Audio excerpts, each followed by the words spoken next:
Nagtipon ang humigit kumulang 1,000 na rallyista mula sa sektor ng kababaihan at iba pang sektor sa harap ng Bangsamoro Government Center, Cotabato City kahapon ng hapon upang ipahayag ang kanilang pagtutol sa panukalang pag-amyenda sa Bangsamoro Electoral Code na nakapaloob sa BTA Bill No. 419. Tinawag na Multi-Stakeholder Peace Rally. Ang mapayapang pagtitipon ay pinangunahan ng Sagip Bangsamoro Movement for Moral Government at isinagawa sa main gate ng BGC. Lumahok sa rally ang mga kinatawan ng kabataan, kababaihan, religious sector, indigenous peoples o IPs, settlers at mga traditional na leader. Bit-bit ng mga rallyista ang mga placard na nananawagan ng pagtanggi sa BTA Bill No. 419, kabilang ang issue sa umano'y pagbabawas ng representasyon ng kababaihan sa halalan ng Bangsamoro. Ayon sa mga organizer, layunin ng pagtitipon na ipahayag ang sama-samang paninindigan ng iba't ibang sektor laban sa mga probisyong anilay makakaapekto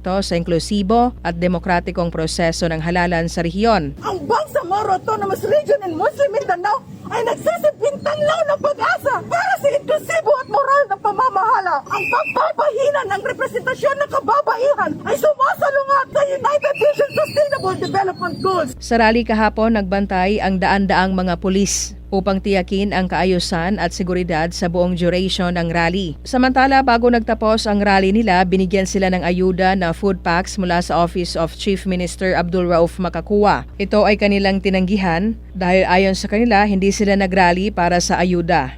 Rufa Mocalid, NDBC, Bida Balita.